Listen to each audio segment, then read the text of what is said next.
Hey gang, this episode of WTF is sponsored by Stamps.com. Go to Stamps.com and type in WTF when you click the radio microphone to start a no-risk trial and get a $110 bonus offer. That's Stamps.com. Enter WTF. Do it up. Lock the gate!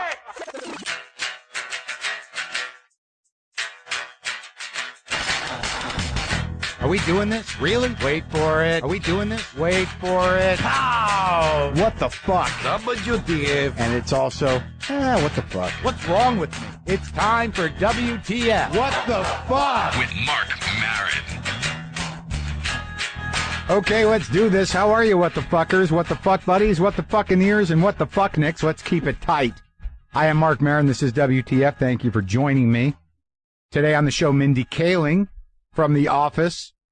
Yes, that Mindy Kaling. I will be talking to her, but can we do a couple of things before those of you who are hanging in, sticking with me, want to hear me chat about some important things? Important things. First, where am I playing, you ask? Hey, Mark, where can we see you? Well, how about this weekend at the Gildafest in Grand Rapids, Michigan? March 15th, I'll be doing a stand-up show, and March 17th, I'll be doing a live WTF with Drew Hastings, Tommy Johnigan, Kevin Nealon, Alan Zweibel, with hopes of Jim Gaffigan. You can go to laughfestgr.org for information on that. I will be at the Comedy Attic in Bloomington, Indiana, March 23rd through 25th. Go find that. Also, on the 27th of this month, we're doing a live WTF at the Tripany House, which used to be the Steve Allen Theater, tripanyhouse.org, trepanyhouse.org. Might be sold out. Check that out. All right, enough of that. Oh, can I also do this, please? Do you mind? Can you give me a second? My old friend Rob Sacker, who used to own and run the Luna Lounge, which many of you have heard about on this podcast, on the Lower East Side, where we did the Luna Lounge, the original alt comedy shows in New York in the 90s. They also did a lot of music, but he's written a book called Wake Me When It's Over, and I recommend it. Not because I'm part of the cover and there's some stuff in there on me, but because he wrote a book about a time that is no more and was important to me and to many others. You can go to wakeme.net to get hold of that book. Now, what else is going on? A Day in the Life on Hulu, Morgan Spurlock's documentary program, premieres today on Hulu, and the topic is me. Marc Maron, documentary style. I know some of you are thinking, Mark, how much more of you do we need in our lives? How much more of you can we take?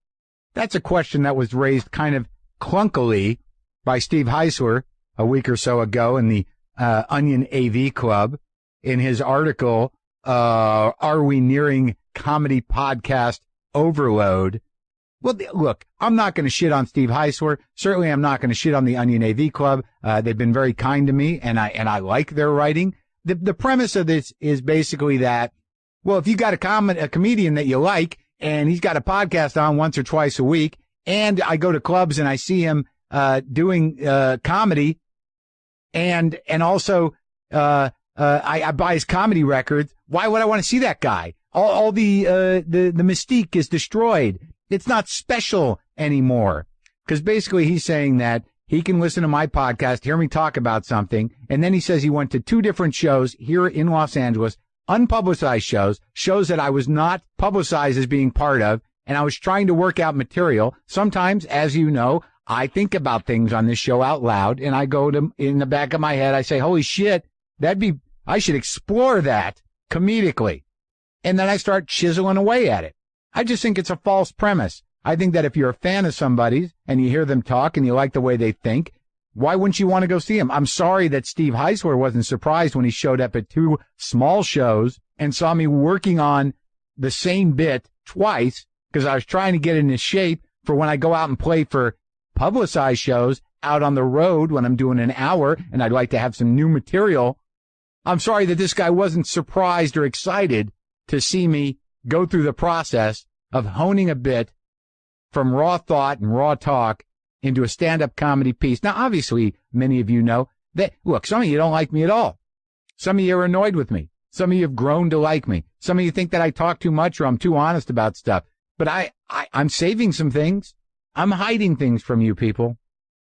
I want you to know that there are some things that I don't share. Some of you don't even know what I look like. I do shows and people come up to me and they say, wow, you sounded a lot fatter, which is always a great icebreaker with me. If you really want to, win my heart over in that moment that we meet each other after a show, that is a good one. You sounded so much fatter. You're not fat at all. That's great. Why don't you hang out here, sit with me while I meet other people? That's what'll happen. But I understand the argument. Obviously, I chose to do. He quotes Chris Hardwick in this article, and he sort of takes the lead from another article that basically is talking about comedy records, because at some point Hardwick said that podcasts are the new comedy albums. That's not what I'm doing. I'm not doing a comedy record here. I mean, right now, do you hear an audience laughing at what I'm saying? I mean, am I even saying something that's funny? No. It's a completely different mode of expression, a completely different medium. And the problem I have with articles like this is podcasting is a small, young medium. We're trying to grow it. We're trying to bring more people into it. Obviously, there will come a time where most all listening of radio product or audio product will be on demand. But right now, we're still struggling to get people to get past figuring out how to get a podcast. There's still a lot of people like, a podcast? Do you just get on the computer? Yes. Are you a moron? I just don't know why the criticism. I mean, I think that he's preaching to a very small choir when he talks about any sort of mystique being destroyed by comedians who are podcasting, and whether or not we've hit some sort of limit with comedy podcasting. I think it's really just starting. And I also was a little upset that he diminished the process of working out a bit that is part of our process, because he showed up at 2 shows that I was anonymously on and got upset that I wore the same shirt twice. I like the shirt. Back off. So needless to say, if you want to get more of me or see me in my house or walk through a day with me, this Day in the Life on Hulu, which premieres tonight, I liked. And I don't like myself all the time, maybe half the time. Some days are better than others. But this thing was really shot well. I think it was an honest portrait of what my day looks like. And I thought it was compelling. And that's not because I necessarily find myself compelling. It was just interesting to watch. I'm happy there's not a lot of that out there, and that it maybe it'll surprise some of you. You know, I had a guy pitch a documentary on me. This guy, Barry Blaustein, wanted to shoot a full-length documentary feature on me about a year or so ago. And I just couldn't handle it. I couldn't handle the idea. I, believe it or not, felt like I would be intruded upon. And documentary filmmakers are like, no, we're just going to fade into the woodwork. Except you're going to be right there when I wake up, except you're going to be, sleeping in the bed with me and Jessica, which I find awkward. No, I know you say that I'm not going to notice, but you're going to be in the bed. But I think more so than anything, I actually have a part of me that I don't necessarily want to share yet. I mean, you can hear me on Sex Nerd Sandra's show. I walked away from that show thinking like, oh boy, now there's more of me out there. I don't know if I needed people to know I have sensitive nipples. Was that important that they know that? But that was the context of the show. So I'm still got a few things that you don't know about. But I think in the bigger picture, I was frightened of doing a full feature-length documentary, because at that time, I didn't know how it was going to end. And generally, documentarians aren't going to give you final say. So it could have gone either way. There's an underdog story associated with me, because I tend to associate it with me because it is true. But I don't know when I'm going to fuck it up. But please, I encourage you to go watch Day of the Life if you like me. And also I encourage you to come to my stand-up shows if you like what I do, because there's a difference between hearing me say this to you personally in this private moment we're having right now, and for you to be sitting in a room full of like-minded people enjoying the crafted stand-up material. Yeah, I may share. Yeah, look, I've only got so big a life, so obviously I talk about things in both places, but there's a big difference in how they're presented, and that's the process, and that's why I don't think it's overexposure yet. I am running out of life, though. I need to do something. I need to, I don't know, mountain climb, bungee jump, something. Maybe take in a foster child. Wait, my girlfriend just moved in. All right, we're good. We're good. There's going to be new material.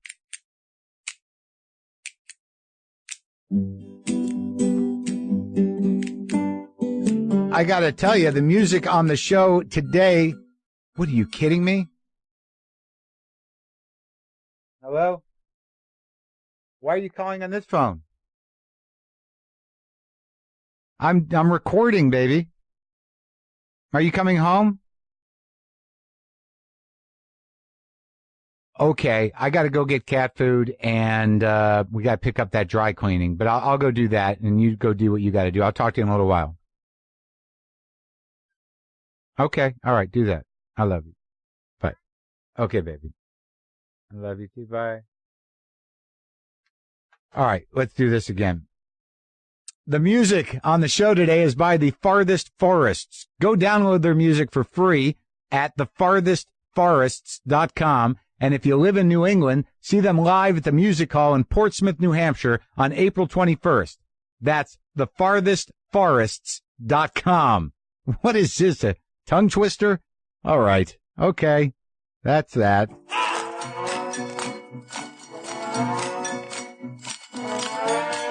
Okay, let me dip my hands into the stamps.com mailbag. I asked you to write me handwritten letters, and I am getting handwritten letters. And there's so much more personal to see people's handwriting and to see the way that people write when they write on pieces of paper, old school. This one's from Larry. It's a long letter, but I can read this first part because it almost seems as if he's doing my job for me. Hey, Mark, with a K. Come on, Larry. Hey, Mark, stamps.com is the best effing deal in the world if you need to send mail. I'm sorry I don't cuss during the plugs because I can't say whatever I want on my podcast, but this particular sponsor would rather not I leave the F word out of the plug. I use it for my eBay and Amazon shipping, and I have a ton of shipping. I used to have to go to the post office and wait on long lines and listen to disgruntled customers who potentially could go postal. I live in Bed-Stuy, so some folk were packing weapons. Can you imagine what it was like when I got to the head of the line and the people behind me saw that I had 15 packages that needed to be sent? They were like, WTF. I'm saying it that way because I'm not, you get it. Now I'm home listening to WTF while I'm doing my own postage and being my own mailman. If I'm going to go postal, there's no one else to kill but myself. That's the quote that Stamps.com should use for their website. Love the show. It's inspirational, which I hate saying, and I hate writing it. I feel like such a girl writing this letter in longhand, but you asked for it. Thank you, Larry. That was a lovely piece of writing. And I would like to say you can access all the services of a post office right from your desk. Buy and print official U.S. postage using your own computer and printer, print stamps and shipping labels for any letter or package the instant you need it. Then the mailman will pick it up. You'll never have to go to the post office again. And I do this. Larry does it. It seems like people are doing it. It's Stamps.com. Use my promo code WTF for a no-risk trial plus a $110 bonus offer, including a digital scale and $55 of free postage. All right? That's Stamps.com. Don't wait.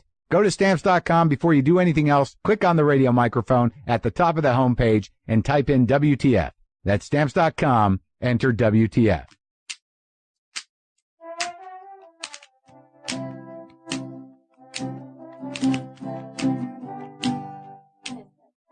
Dr. Katz? Yeah. Yeah, I mean, people are finding that stuff again. You know, I mean, that's a long time ago. And I think I'm on 2 of them. And now people, like, they're available again. That's the weirdest thing, is when people come over to you go, I just heard you on Dr. Katz. I'm like, were you time traveling? Did you watch it when you were a kid? Yeah, I did. That's when I was deciding I was comedy. Really? Yeah, but it was so gentle. I mean, that's Comedy Central to have, like, a gentle thing. That's a good point, though, that there was a time where Comedy Central was not all about aggression, profanity, shocking. Yeah, they don't do that. Well, that tone of a show, I don't think. So what? How old were you then when you watched Dr. Katz?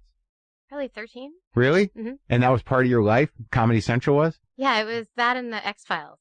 Oh, really? Those were like, those were the 2 worlds you were in? Yeah, and I used to make my mom watch. Well, I talk about this, like, there's a time when Comedy Central was like, be like, what is this? It's just like Porky's or weird old SNL compilation shows. Yep. So this was original programming that was good. So you grew up in where? I grew up in Cambridge, Massachusetts. Where? Where'd you go to school? I went to BB&N, private school. Spark Street. Yeah. How did you know that? Dude, I spent a lot of time there. My cousin, my dad's first cousin, who I loved, they literally lived next door to that school. You know that gray house on the corner of Sparks and what is it, Huron? Yeah, Right. yeah. That house. Must be nice. It's a really nice neighborhood. Yeah, he was a teacher, but I don't know, they had the house forever, and I used to stay in the basement at that house. It was So nice. right next to that school. Mm-hmm. Where'd you grow up in Cambridge? Like what area? Fresh Pond Parkway. Like not the West Cambridge, Nicey area. My parents moved when I was 18 to Weston, outside of which is Weston, Mass. Yeah. Yeah, I spent a lot of time running around there. Really? Yeah. Why? Because I went to college at BU. I was there Okay. for 5 years undergrad. Then I came out here and got all, fucked up on Mhm. drugs at the Comedy Store. Mhm. And then I went back and started my comedy career there at Catch Rising Star in Right. Harvard Square. Mhm. So I know that place. Yeah. I worked at the Coffee Connection. Mm-hmm. Do you remember? In the garage? Cafe A, where you used to get pizza there. Oh, right. And now right. there's like a faux pas store, and Yeah. yeah, got my ears pierced there. Really? At the Yes. garage? Yep. Newberry Comics was there? Yeah, that's like kind of where Bad Kids went. Oh, really? Yeah, they're in the pit. That's like where you would go. And Oh, then right. you go to We're- the Army, Navy surplus and buy pants and stuff. Yeah. Yeah. They're the pit. You mean that triangle where all the action was outside? Yeah, where you could buy weed is what we heard. And smoke. Oh, what you heard. You were a Yeah. good kid. Yeah, of course I was a good kid. What do you think? You were never tempted to cross over into the bad world No. at prep school? There were no bad kids? No, they were bad kids. Uh-huh. They were bad kids. Yeah, Yeah. they were having sex at 13 and stuff like that. That wasn't, obviously that's not, those are kids I knew. Except like in art classes, I would take art classes. And there was ever any fascination with like those kids? Yeah, of course there was fascination, but I wasn't friends with them. I was normal. I mean, I wished I could be like that. You're saying this like it was just last year. The intensity of your... Also, my voice sounds like I'm 12 years old too. You were Maybe like, that's don't associate me with them. They were not my friends. Well, I remember there was kids that were bad because they would want to like dine and dash at the Chili's in Harvard Square. Oh, that's bad. We would go on Friday nights, and they would be like, "We should dine and dash." And I was like, "I can't. That's too much.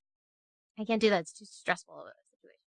Oh, that was your fear of breaking the law. Was it's just too much anxiety? Yeah, bad kids. Yeah, exactly. How do you like- guys live with yourselves with that stress? No, it was never moral, but it was they did that or they were having sex. That's how you knew a kid was bad. You didn't even make out in junior high? No, Wow. When Yeah. did that happen for you? this is embarrassing. No, I haven't. Mine. I was late. Making out was end of high school, college. Really? Yeah. Now, where do you get this discipline or this fear that? I didn't want that. I didn't want that to be the case. That just was because when you're like a chubby Indian 13-year-old, it's not like there's a line out the door to make out with you. So I would have loved to. I mean, if you asked the 13-year-old version of me, I would have wanted to lose my virginity at like 9 or something. Like Immediately. I just wanted, but this wasn't an option. So you were socially awkward? I wasn't. I think I was actually socially fine. I was always just like there was like a one really friendly, chubby, creative kid. Like that's what I Right. was like. So it wasn't. I don't think I was all that socially awkward. I just wasn't like so the kind of girl you wanted to smooch or something like that. And when like your parents are first generation, they were born in India, Yeah, born in India, met in Africa, and then moved to Cambridge. met in Africa. Mm-hmm. Where in Africa? In Nigeria. How did that work out? They both moved to Africa for work. My mom is an OBGYN. She's a doctor, and she was working at the hospital that my dad, who's an architect, was like building a wing for. And so I think if you like identify another Indian person, they're from totally different parts of India. So, Yeah. So they just spoke English to each other. Yeah. And so they met there, and they like kind of fell in love and got married, and then moved to the US. A romantic Nigerian meeting. Is it? It kind of is. I think it's very like international. I like Yeah. that story Are you really, that? but- Are you that way? I mean, no, I hate leaving the continental United States. do you still have family in India? Yes, a lot of family in India. So you go? No, I haven't been back there since I was 14. 14 though. So you went. You did the one Yes. trip. Yeah, We have to go see your aunt. And... my grandparents and stuff like that. Really? They're all there.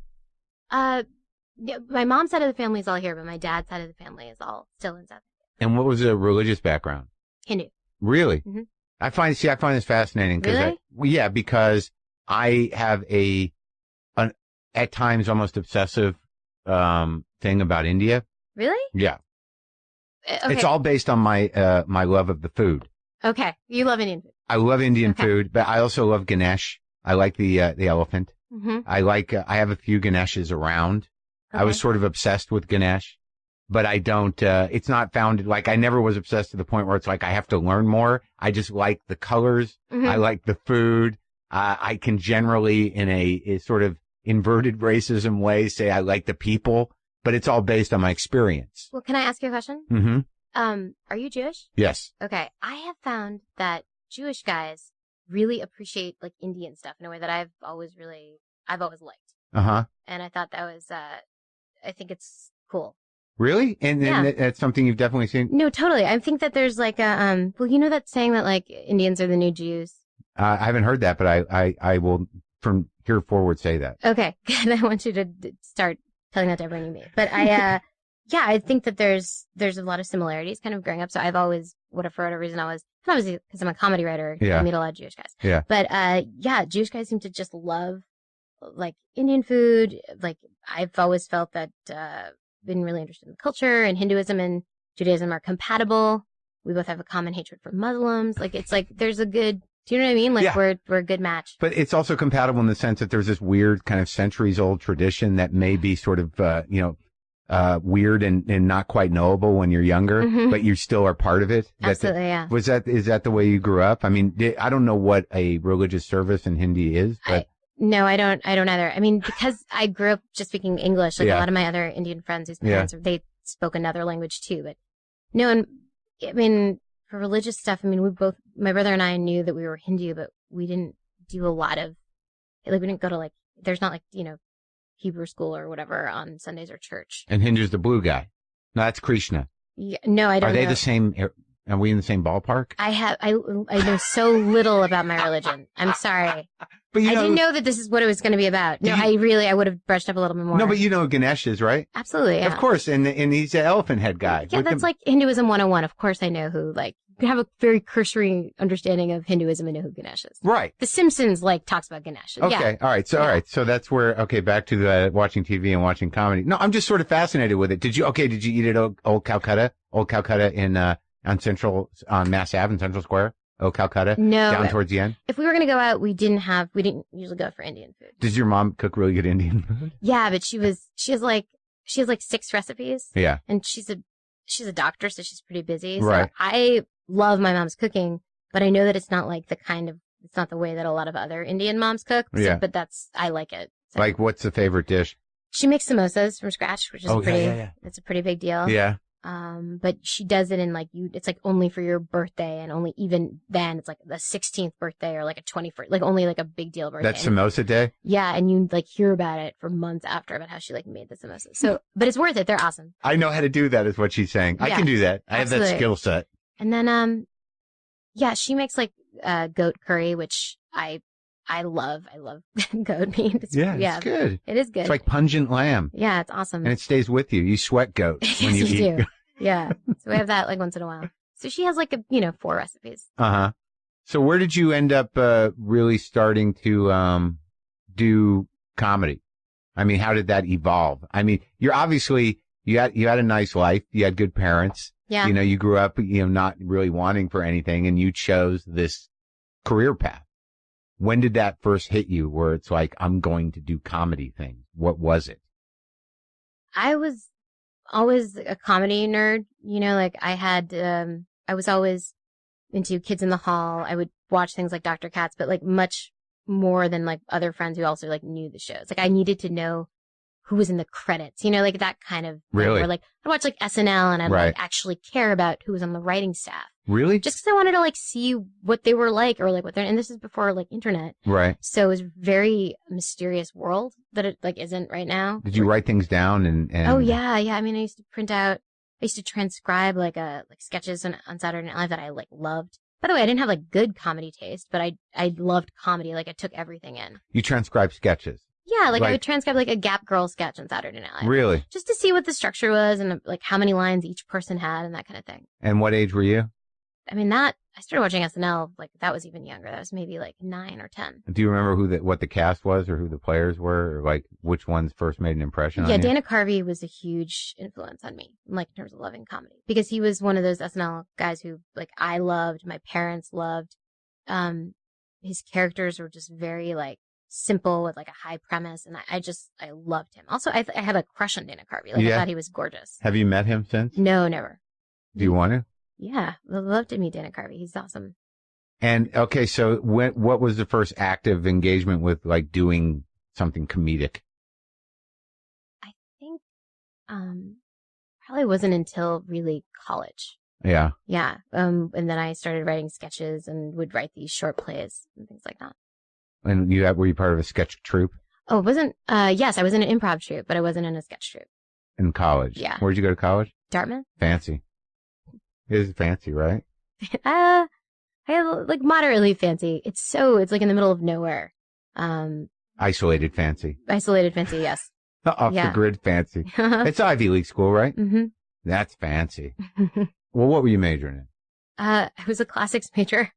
Which means Latin. really? Yeah. Where did that come from? I just taken Latin since I was in 7th grade. So you just thought that was the next step? Kind of. I mean, I was like a Latin whiz at my high school. Like, that was my big thing, as I was good at Latin. Can you still do it?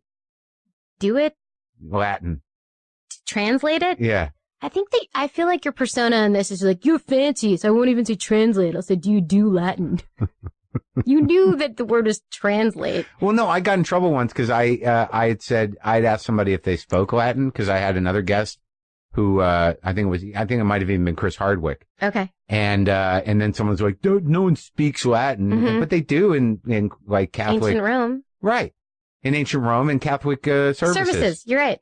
I mean, it's still used. Absolutely. So someone made me feel like an idiot. So instead of say speak Latin, I got jumbled and I just went with do one way or the other. Yeah. Like I thought that would cover speaking and translating. I shouldn't have picked any of that. That was dumb. I'm sorry. Oh, no, it's all right. I can handle it. I can translate like coins and things like that. In buildings, they have lots of Latin shows up in the weirdest places. So, like the first impulse I had in that moment was like, I'm getting a coin, but I didn't do that. But you seem like such a sort of like career-minded person now around what you do. Really? What does that mean? I mean that like they're like when people I knew when they started comedy, like I think when you were growing up and once you started to get involved with show business, that, and I'm projecting this, that it became clear that it was possible, that there was a series of steps that you could maybe take to get what you wanted. But you didn't feel that way? No. There's no way to judge. I mean, I just wanted to be a stand-up comedian. It was very limited and it was based on the fact that I didn't seem to have to do much. Okay. You know what I mean? If I could just figure out how to be funny in front of a microphone, that it'd work out.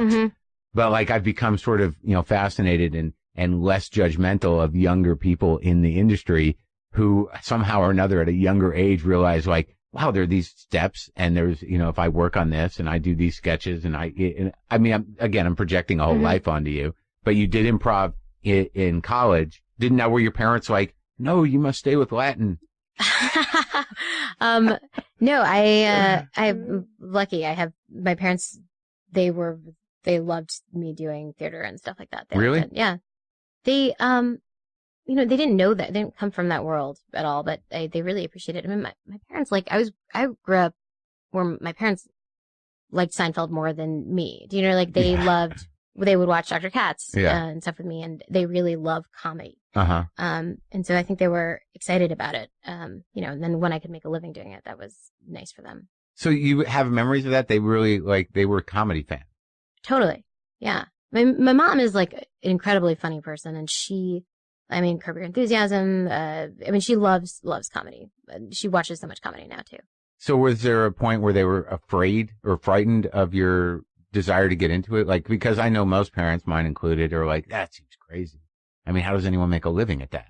Like, it seems like a long shot. I'm sure they did. And it does probably seem like a long shot, but they always my parents just think I'm perfect. I'm like Kate Middleton to my parents. Like I could do nothing wrong. And so I had tough parents. I was scared of them, really scared of them until I was 15 or 16, but they were so supportive of me. They just thought I could do anything. So tough in what way? when I said I was scared of my parents, like I was scared of them. They weren't like my pals, growing up. I didn't have one of these houses where, people, you like have a glass of wine to like the 16-year-old at dinner, you know. My parents told me, I remember my mom told me, she was like, I don't want you to be having sex until you go to college. Like, these are things that were like expectations. Well, that was good. Not married, but college. Yeah, of course. I was like, no problem. That's not going to be an issue here. It's kind of flattering, Mom, that you think that. But they were, and I had to do like my homework and I couldn't go out on school nights and things like that. But, I like structure. So for me, I've always liked it, even now. So I didn't mind that. You like structure. Yeah. Because then you know where you're going and what you're doing. The worst thing to me would be like to go on like those sandals commercials for vacations where you're supposed to just like lay on a beach with some hot guy or something like that and look at the water. That's the worst thing to me. I don't like it. That seems so boring. So do you go on vacation? I like it. Theoretically, I like it. I went to Buenos Aires 2 years ago, and I thought that was an amazing trip. I had a great time, and there's a lot of history there. But like, that I could do that for like a long weekend, and then by Monday night, I would want to go back to work. Let's get back to life. Yeah. Yeah, and enough of this. Yeah. When you travel, do you do like I got to know the history of this place. I got to find out. That's usually the most interesting thing for me. I love like true crime. So when I went to Buenos Aires, the thing that was most interesting to me was like the disappearings. I wanted to see like the political stuff, and I took like a bus tour. Like I wasn't the disappearings bus tour. The disappearings bus tour. Yeah, they kind of. Actually, we like drove around all the main places where different people had been kidnapped, and like, that's an amazing city. But I wasn't interested in like the tango as much. Like that wasn't. Or like the party, it's in Buenos Aires, big party area. Interesting. It could be. I didn't like. I'm thinking of Rio. Rio is seems like just an immoral, hellhole of debauchery.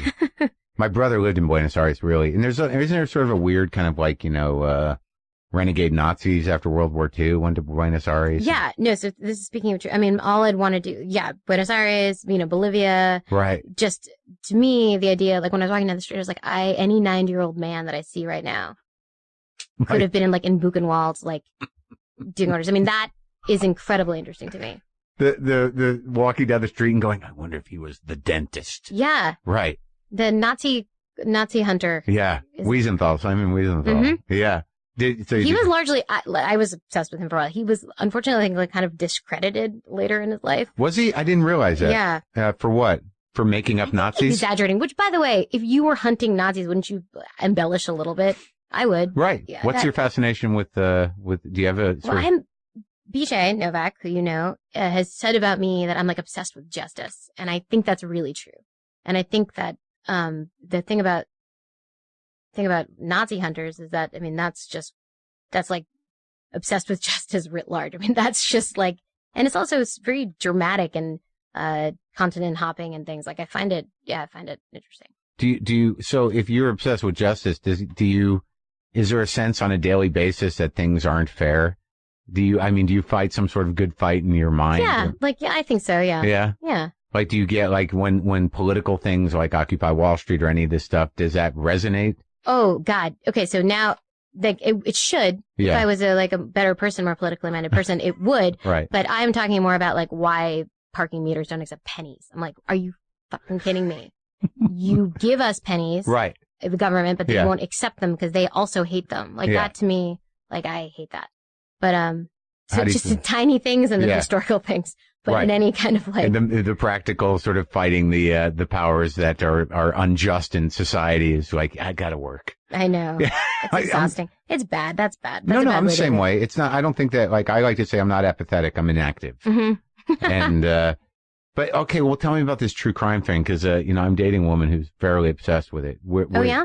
Yes. Just in terms of what, like, does she love reading true crime or? Oh yeah, she reads the blogs. Okay. Murder blogs. Mm-hmm. She watches the murder shows. Okay. The crime shows. So can I ask you a question? Yeah. When I read that, I get very scared. I'm not like deadened to it. I'm very scared by it. Has she ever thought you were trying to kill her or anything like that? No. Okay. I think she likes the unfolding. Like she's involved in reading blogs of cases that are still kind of trying to be solved. Okay. And, she likes sort of the process of how they're going about trying to find the murderer and what the murderer did and how to protect herself from, possibilities, Have you seen The Staircase? No. Oh. Why? She'd love it. It's like a 9-part documentary about a couple and a woman like fell down the staircase and died, but it was unclear. There's so much blood at the scene of the crime. They weren't sure if the husband had actually been the one who murdered, and it unfolds, and there's so many twists and turns. I really recommend it. And it's true? Oh yeah, it's true. Happened in North Carolina. Is there closure? Yeah, yes. But the what you learn over the course of the documentary about each of them is so unbelievable. Great holiday present. Oh, really? Yeah, The Staircase documentary. I'm going to write it down. Gotta get it. Really? She likes true crime? Oh my God. This is it. And outside of justice, what do you think is, because it seems like that's more than just justice. Do you like the menace and the morbidity and the, like, finding out about people and what they're capable of? You mean in just true crime and stuff? Yeah. Well, I go to truetv.com sometimes to read about crimes because, well, one thing that's very scary to me is that if something is too grisly and too disturbing, you simply won't hear about it, which is, to me, the worst. Like if there's a 9/11 photographs, like when people were jumping out of the building. Right. You didn't see it because it was considered too disturbing. And there's certain crimes that have been committed, like the Wichita massacre and things like that, where you don't hear about it because it's too disturbing. But that's, to me, the wrong way to think of it. You should be hearing about just the worst ones. I live alone. I'm a single woman living in West Hollywood alone. I feel like I should constantly hear about weird break-ins and home invasion situations because I've never set my alarm on. My doors are always unlocked. So, now those are two things like you have some control over. Yes. I didn't make it sound like that just happened to me. Like I can't. Right. There's nothing I can do to lock my door and the alarm. I don't know what it does. Yeah. No, but I do like it because it's grisly. No, but I in our writer's room too, I'll go on people. That's been a fixation of mine for a long time, is true crime.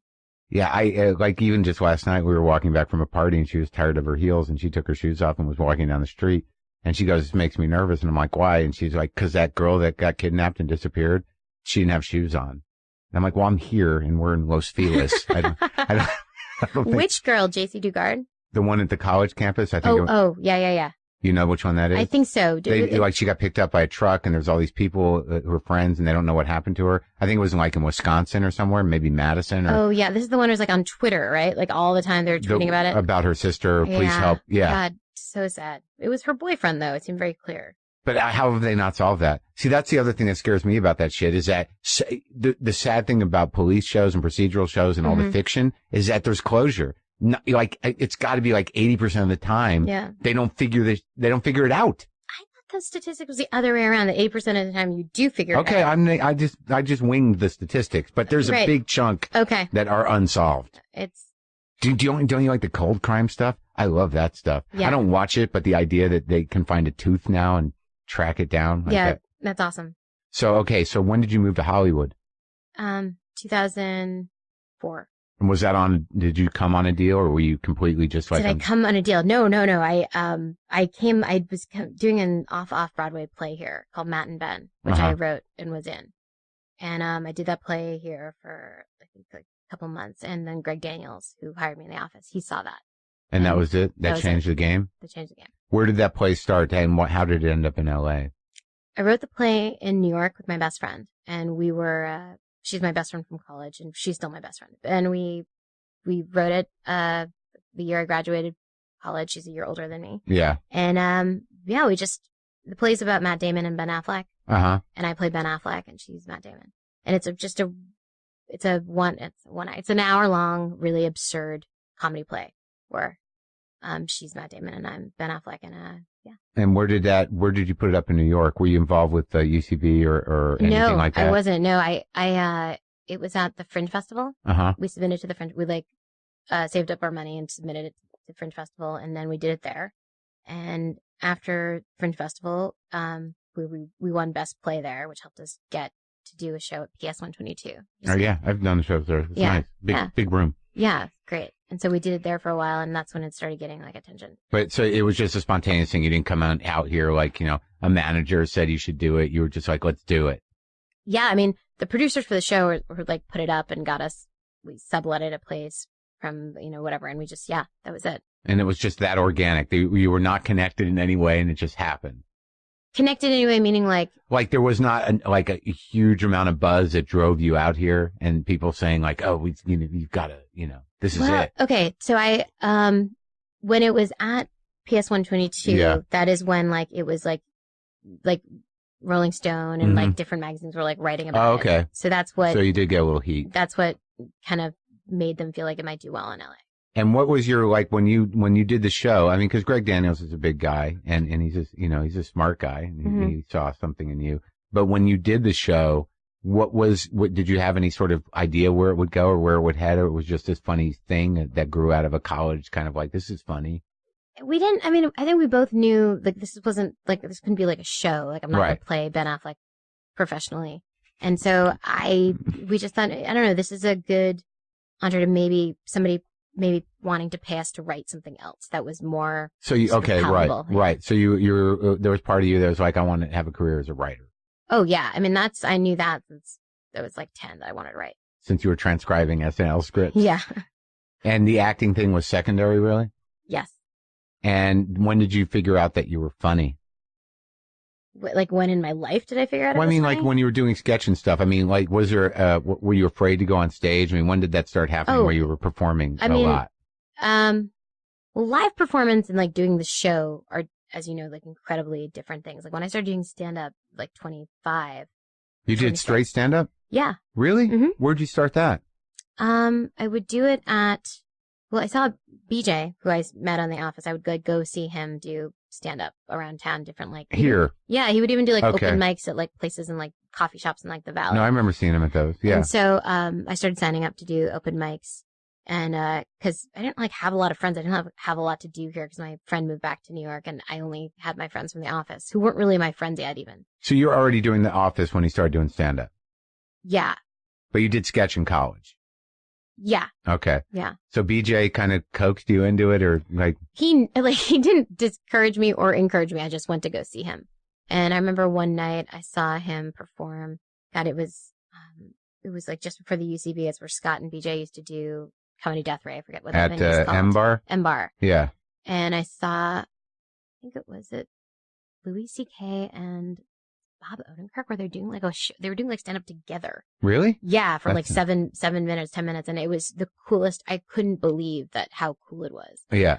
Well, I'm really drawn to that. I mean, one of the reasons why I thought he's so great, or even BJ, is that their style of comedy is so different than mine. I mean, like that's just like it shows so much restraint as comedy, and I think that's so impressive. Well, he's like BJ, like when I first met him, it was very hard for me to decipher who he was or what his personality was. Absolutely, yeah. And that there was an incredible will and focus on joke writing. Yeah. And it was pretty amazing that like he could get the response that he was getting, and I had no clue of where it was coming from. Remember what he was like? I mean, that when you're a very open person the way I am, and almost to a fault sometimes, I think, and you're very generous with details about your life, when you see something like that, and also if you just know him personally, he's just so like, you could know him, you could have met him 10 times and not know what he's really like. I mean, I know him extremely well, and he's a very warm, gentle, sweet person, but like, I think that's so cool. I mean, that's like the definition of cool to me. But then there's other people like Chris Rock or Louis C.K. where you know so much about their life and their observations, but they're completely letting you into their world, which is also so admirable. So how was your first stand-up experiences? Like mortifying, bad. I mean, ultimately, I mean, this is a terrible reason to ever be inspired, but I think more often than not, I am inspired by this. Like you see stand-up and it's so bad that you're like, why? Please let me do this. I mean, that's not a very pure way to go about it. I know that's spite. You're right. Yeah. And at that time point, I'd go to see stand up, and I was like, it'd be like a girl playing like a ukulele with like no jokes, no point of view. And I was like, what? This is like considered the best person, the best woman comedian or whatever it is. Right. And obviously I wasn't seeing like the people that were really great, like Sarah and Tig and all those people. But the people that were like the exciting up and comers just made me so angry. Or they would just do this like cathartic, like very like X-rated stuff about how they'd been raped, and you're supposed to like laugh about that or something. And I was like, this is terrible. This is awful and embarrassing. I should be doing this. Really? So it's interesting you use the word X-rated. I like that. It's sort of nostalgic in a way. Yeah. And do you find that, some, like, especially female comedians who clearly have a certain investment in shocking, using, rape and child abuse and whatnot as launching points for humor. Do you have an issue with that? I don't have it's certainly it's like not my cup of tea, but I do think, and this is not just female comedians, so it's for all comedians. It's like the power of shock. Sure. It's like an amazing thing. Yeah. But it is so anybody can do it. Like any person can do it. You don't have to be like a skilled person. Right. So you don't have to be like an artist to shock anybody. Right. And so when you make jokes about abortion, or you even say the word abortion, you get people's attention in a way that I just am like, that's any person can do that. And so I don't have a real political issue with it. I just think it's like just not kind of my cup of tea. Cheap. Yeah. Easy. I think so, yeah. Yeah, because obviously you like blue comedy. I mean, you like Louis. Mm-hmm. There's ways. Is he considered like blue, would you say? No. I mean, I'm saying when a lot of your jokes will end in masturbation or some form of. Yes. If someone's coming on somebody, I would say that there's blue is a fine. Yes. He's a great all around comic, but he's a dirty boy. Yeah. So it's not dirty that bothers you. It's cheap laughs based on, like, the thing that you find appealing about BJ is that the discipline of creating jokes and performing, in a way that requires some thought and some craft. Right, like you could see one of BJ's acting, you never know that if his heart had ever been broken or if he ever had any like issue or hang up. Like that bothers me because I gravitate towards people who can't hide themselves. Mm-hmm. And like I've talked to BJ, I've had him on a live show, and I always found him like he's clearly very focused and he's got a lot of ambition and he works hard. Mm-hmm. But I would watch him do stand up and I'd be like, who is that kid? I get that he writes, but like, what's he been through? But isn't that the great thing? There's like lots of different ways to be funny. No, I like him. Yeah, no. It wasn't easy for me to like him. It took a while. No, I get that too. And what kind of jokes were you talking about when you did your stuff? Were you just blasting away at your personal life, or did you write jokes? Oh yeah, no, I definitely wrote jokes. I mean, especially since I'd come from these like seeing comedy like largely like jokeless sets that were based on the fact that you were adorable. Like that was sort of what I was responding to is like when I would see that. So I definitely wrote jokes, but I think that, and I moved with the letter. Like I was going to colleges. I was like touring and doing 45-minute sets and like spending the weekends at like all these random towns across the country. And I was doing it, like for real doing it. But I found that, I didn't have the time that you need. You really do need so much time to go up and find out the thing that you have the most to say about, like I wasn't sure. So you got an opportunity because of your visibility on The Office to sell some tickets. Well, and also because I was funny. Like I think you're funny, but I'm just responding to like you didn't feel like you had gone as far as you could go with stand up. No, I didn't. And if in order to do it more, I would have to spend more time.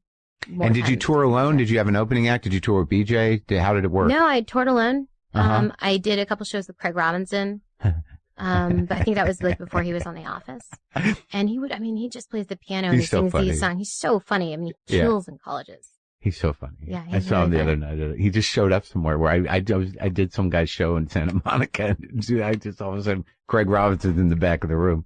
Yeah. So how did it evolve when you first got the gig on The Office? You were just cast, or was the deal originally to write and perform, or how did that? It was originally to write. And then I started acting in the second episode. Oh, so it was, really? Greg had put us on writer-performer contracts. Mm-hmm. So that first season, all six of us ended up kind of being on camera in one form or the other. So you're sort of like, it was kind of like being in, the reserves. Like you knew you had a contract that would enable you to perform, but you didn't know when you would be called to duty. Yeah, it wasn't until like he decided to put me in the show that I said, okay, well, we'll have to figure out and he's like, it's actually already in your contract. Yeah, absolutely. Yeah. how long did it take for you to sort of integrate? Because it's an ensemble show, obviously. So how long did it take for you to feel confident? I mean, when you first started performing, I mean, what was that? What were your fears? My first scene I ever did in the office is I had to slap Steve Carell. That was like the entire scene. That was I was incredibly nervous. Then it took a while. It took like maybe two years for me to really feel like I felt like comfortable holding my own. Is it still a blast? Yeah, it's still fun. I mean, like anything else, like as I've done the show more and I've become more like senior, everything just becomes more fun when you like feel more powerful. Yeah. So that's yeah. And is there any fear that in yourself, like when Carell was leaving and things were changing, is there ever fear that it'll get stale or that you're not going to be excited about it? No, I mean, I don't feel that way. No. I know other people do. Yeah, for sure. And I know plenty of magazine articles think that or whatever, but I, loved Steve. Steve was so great.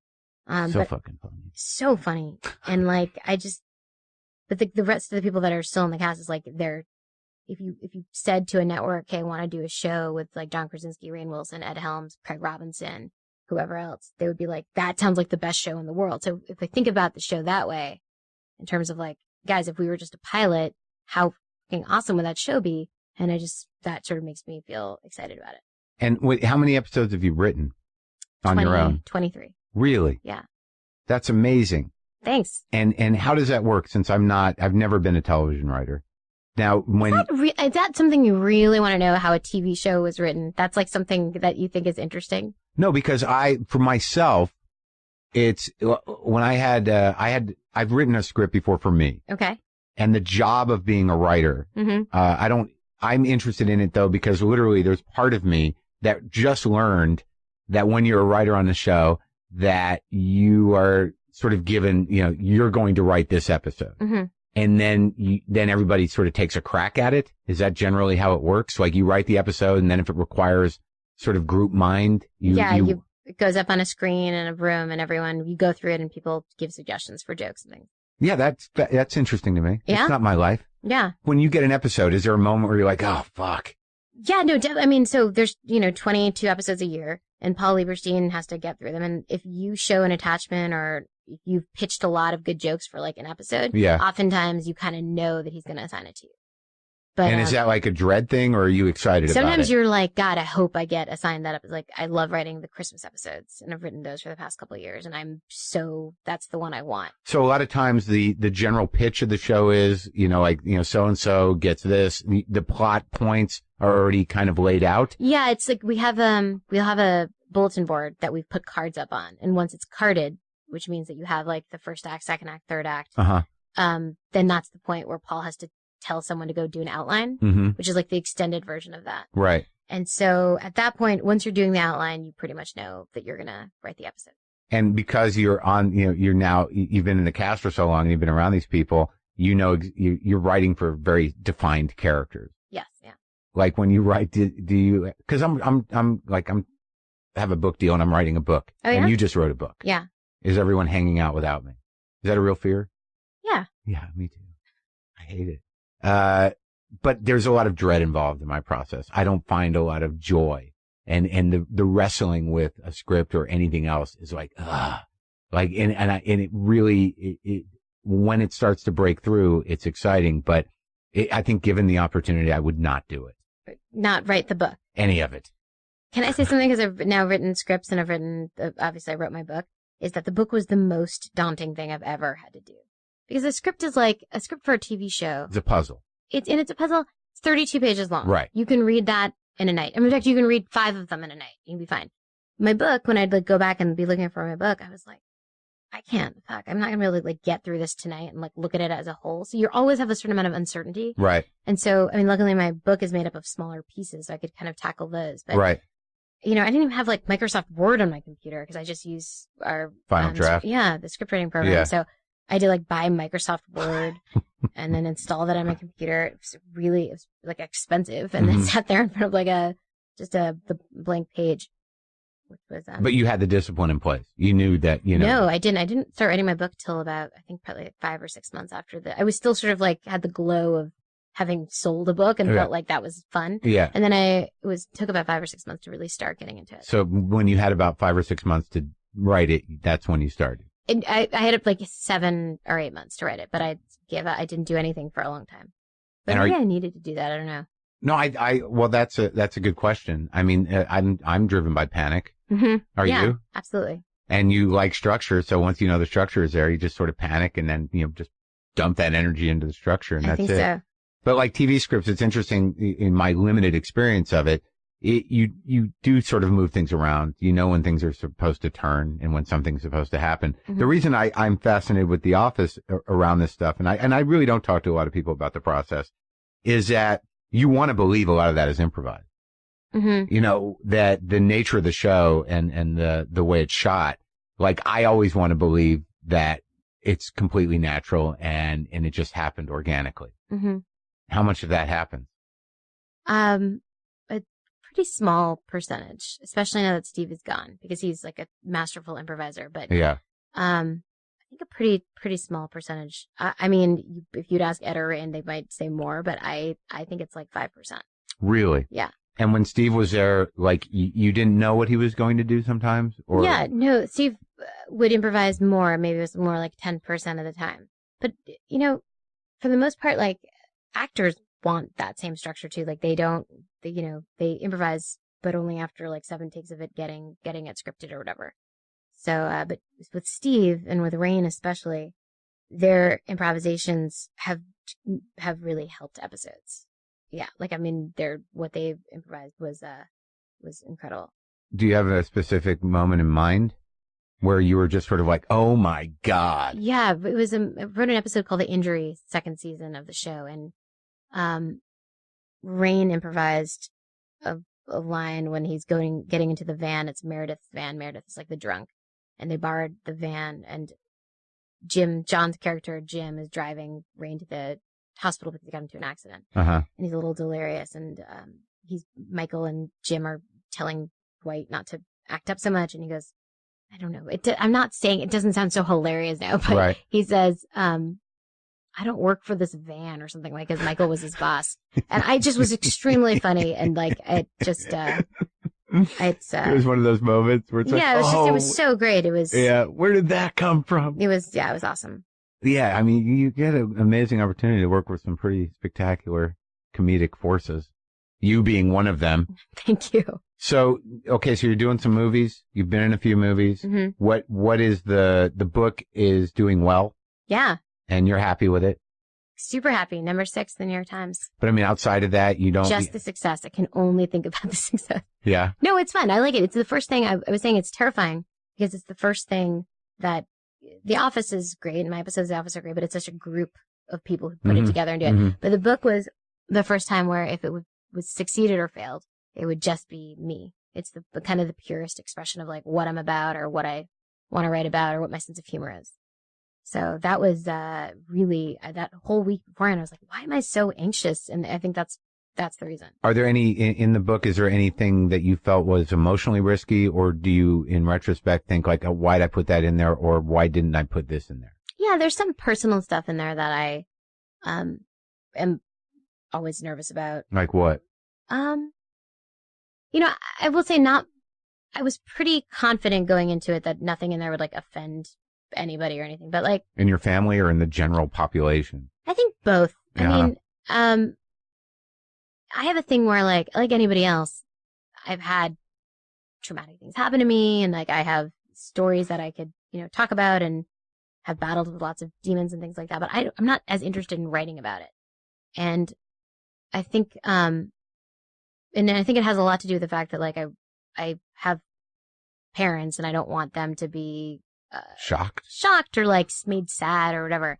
And I think there's a lot of artists who can write stuff, and they don't necessarily think about that, or their parents are just so cool that it wouldn't do whatever. But I have this thing where I'm like, I want to be like a good role model and not talk about like sex or, drugs and that kind of stuff as much. But, I don't even know if I'm answering your question. I forget. No, you're answering my question. I mean, I think what you're saying is that you wrote a line, out of respect for yourself, for your family, and out of public perception, that you thought that, instead of, not unlike your reaction to shock comics, that there was something, how you wanted to present yourself. You had control over that. Well, and also, I mean, it wasn't that hard. I haven't lived this life where I've had so many like addictions or like these humiliating sexual experiences. You don't have a sordid No, past. I don't have that. So it's like not the place where I draw a lot of inspiration from. But some people have had incredibly interesting lives, really colorful stuff happen to them.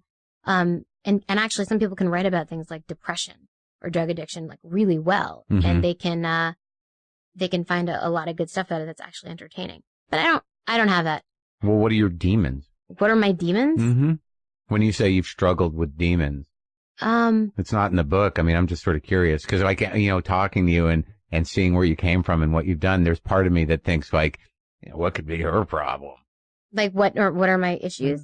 Well, I mean, what sort of plagues you? What are these battles? If you have demons, I don't think I've ever asked that question in such a general and straightforward way because you said like, I didn't put my demons in there. I know. What are they? Maybe I haven't sat and thought about them that much.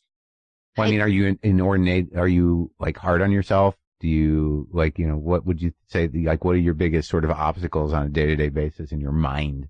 I think, again, I would say that as much as I love this podcast, I'd probably not use this as a platform to talk about all of that necessarily. I'm not looking for all of it. I was just looking for some one. of it. Just a tip of the iceberg. Maybe. I guess I don't know. I'm like a very competitive person. I'm like incredibly impatient. Yeah. I mean, those are things that I would change about myself. Like competitive, like do you have that sort of like, oh, fuck her, I'm going to show them. And, I mean, are you driven by a certain amount of spite and the desire to win? I'm definitely driven by like a desire to win for sure. Yeah. Have you won? I don't know. I probably will never think that I'm doing winning? fine. Yeah. I'm doing fine. I'm doing okay. You're in the race. Yeah.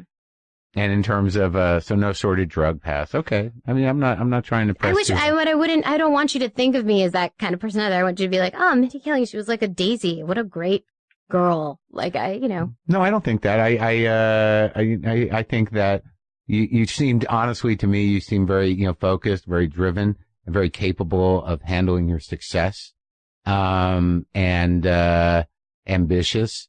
And, those are all good things. But if I just tweak that knob, I could see them as a little bit demonic.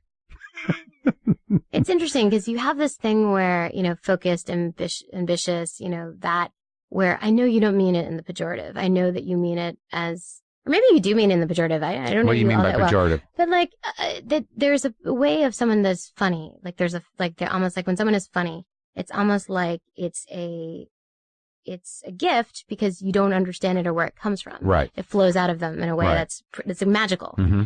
And the thing about when you have your shit together largely and you don't sleep till noon and you take vitamins or do whatever else, and or you're Indian American, you go to a good college, is that I think there tends to be this thing where it's like, well, the fountain must not flow as magically from her because she's more in control of her life. Mm-hmm. Like if I were to, if I was like Mitch Hedberg, all right, total brilliant guy, secretly kind of out of control.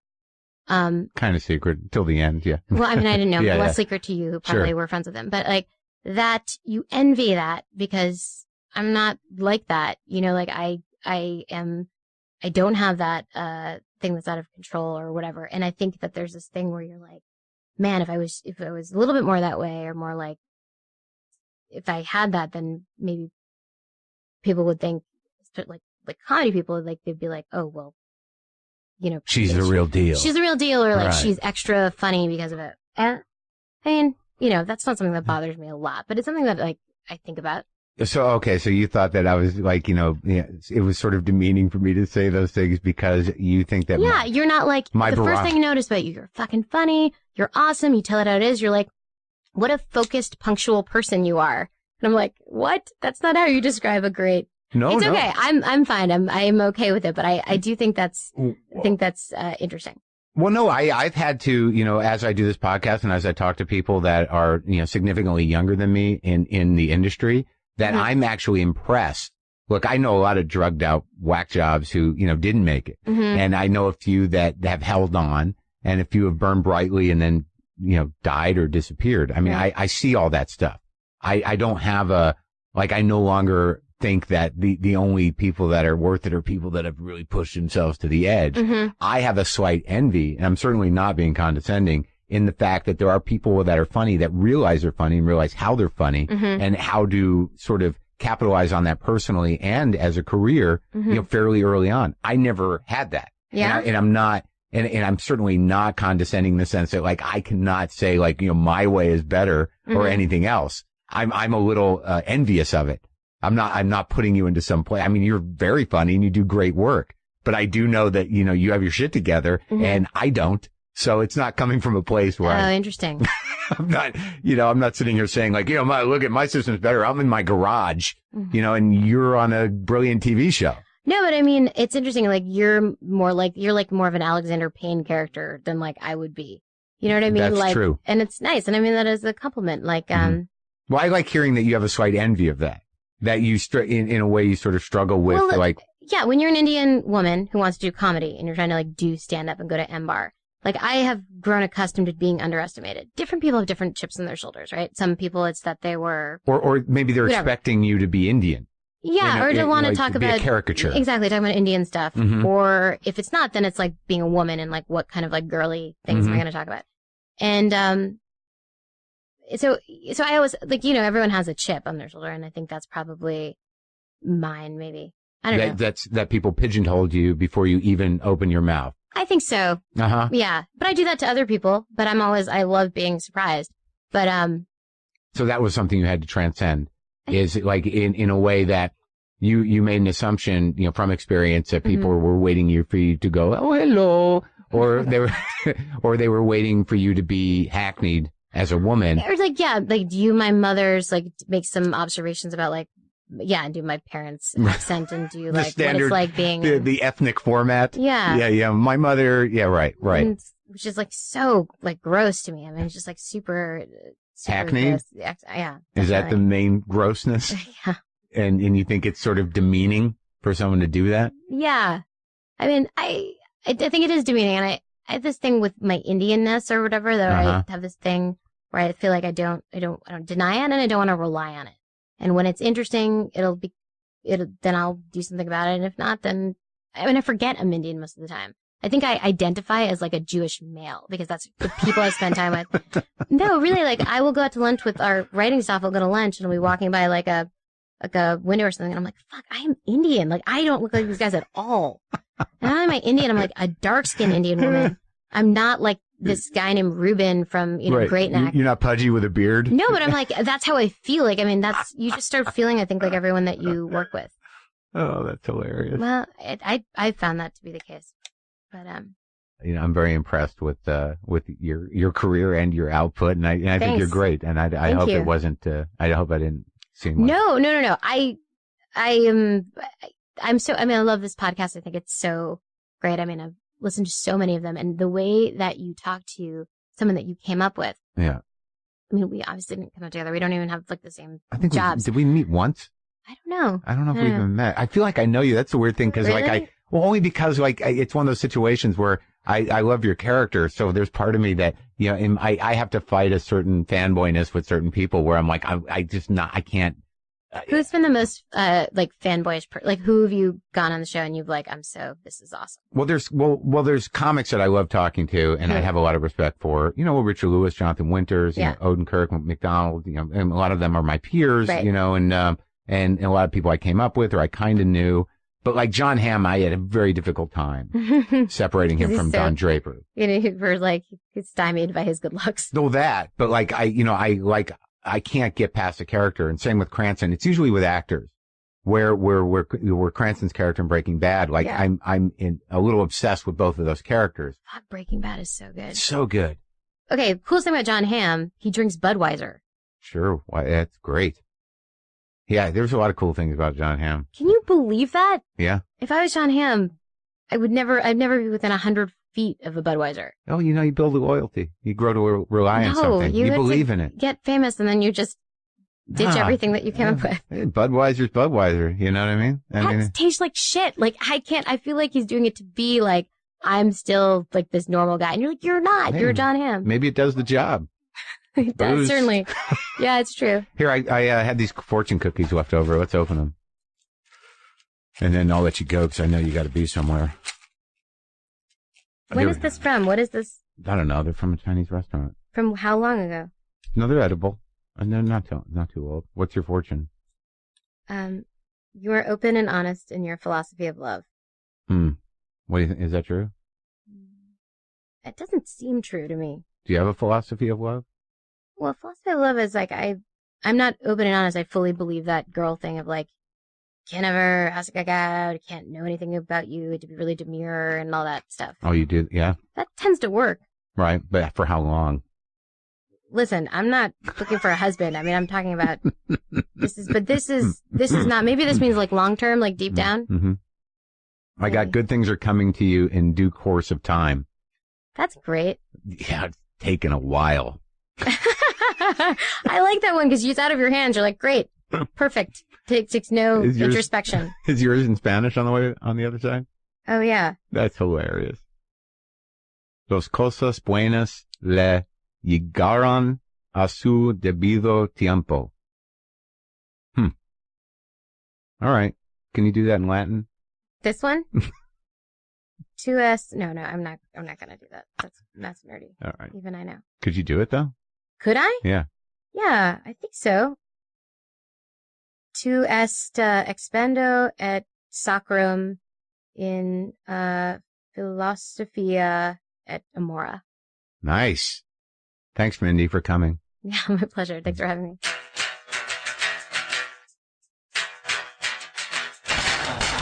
Thank you, Mindy. Lovely conversation. I enjoy talking to her. And thank you, people, for listening. If you need anything WTF related, of course, go to WTFpod.com. Get your apps. Get your premium episodes if you'd like to purchase those. Get on that mailing list. Kick in a few shekels. Buy a T-shirt. Do whatever you got to do. Leave a comment. Even though some of them are, leave a little to be desired. Is that how that saying goes? JustCoffee.coop. Haven't done this in a while. Let me kick it. Pow! Wow, I just shit my pants. JustCoffee.coop, available at WTFpod.com. If you buy the WTF blend, I get a little on the back end. Get a few shekels in the deal I made with the coffee folk up there. I hope you're okay. Come out and see me this weekend and can't. Why would I take that piece of paper off?